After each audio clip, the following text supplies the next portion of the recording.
स्त्री जीवन की मार्मिक कहानी। खूबसूरत घाव। एक बड़ा सा आलीशान पुराना घर था। वहाँ करीब 40 बरस की एक औरत अपने पति, एक बेटे और एक बेटी के साथ रहती थी। उसके चेहरे पर हमेशा एक मुस्कान धरी रहती थी। सुंदर सी साड़ी और उससे मैचिंग करती बिंदी और हल्के से गुलाबी रंग की लिपस्टिक हर समय उस पर सजी रहती थी।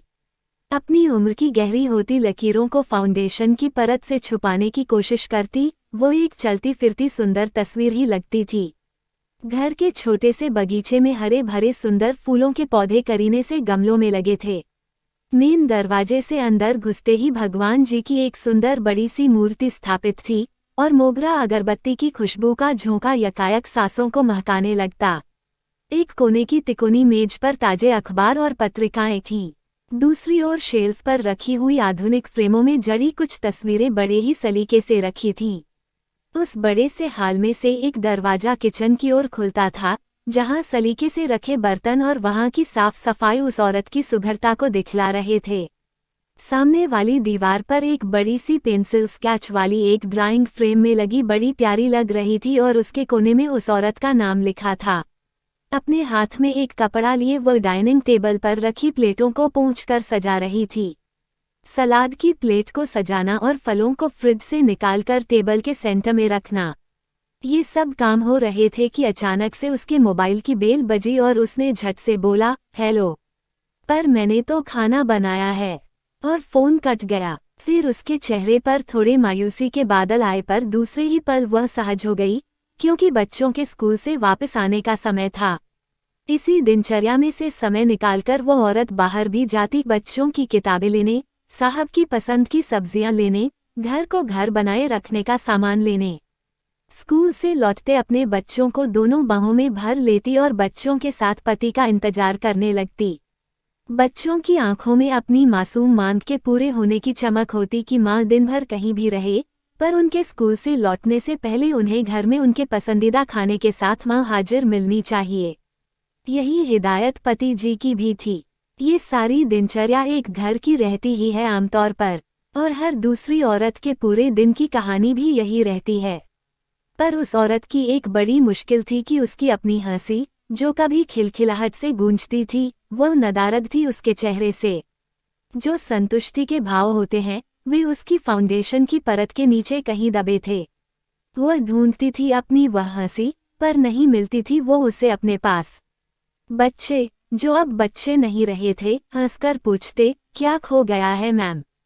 हम मदद करें? नहीं, मैं खुद ढूंढ लूंगी, वह अपनी झेप मिटाती हुई कहती। यहाँ इस कमरे में तो नहीं है ना? बच्चे शायद उसका मजाक उड़ाते, फिर अपनी पढ़ाई में व्यस्त हो जाते और माँ को भूल जाते, पर जब किसी चीज की जरूरत होती या भूख लगती तो माँ की याद आती।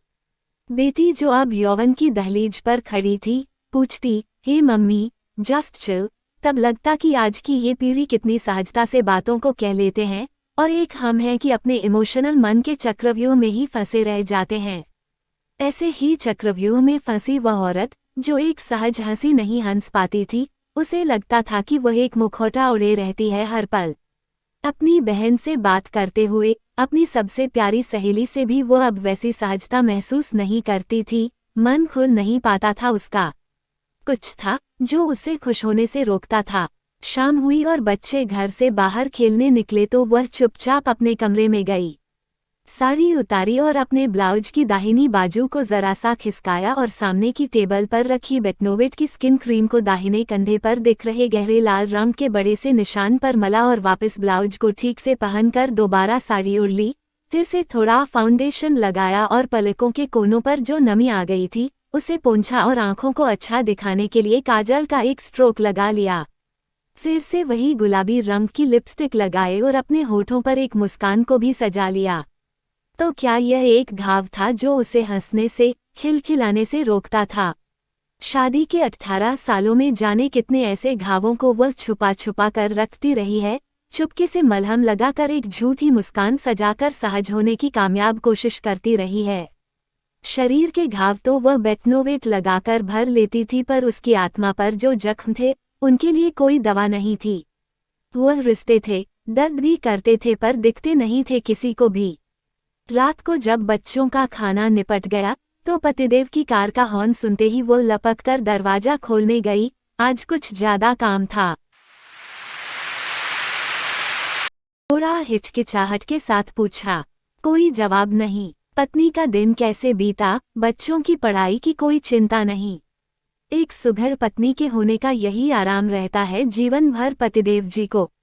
खैर, फिर से रात का वह पल आया जब पतिदेव का हाथ उस औरत के शरीर पर चलना शुरू हो गया। उस घाव पर भी गया तो एक आह के साथ उस औरत ने मुंह मोड़ लिया। वह घाव अभी 2 दिन पहले का ही तो था। थोड़ी देर में फिर वही खींचातानी। वह औरत अपनी दबी सी आवाज में सिसक रही थी, पर पतिदेव को इस बात से कोई फर्क नहीं पड़ता। ये खींचातानी ज्यादा देर तक नहीं चल पाई क्योंकि बिल्कुल साथ वाला कमरा बच्चों का था। वह रात एक और नया घाव छोड़ गई थी उसकी आत्मा पर और शरीर के घाव को और गहरा गई थी। सुबह अलार्म बजा। रसोई में से आवाजें आने लगीं। बच्चों, चलो उठो, स्कूल के लिए देरी हो जाएगी। आप भी उठिए, चाय बन गई है। वह औरत एक सुंदर सी साड़ी पहने, धुले लंबे बालों को समेटती चाय का कप लिए बेडरूम की तरफ चली गई।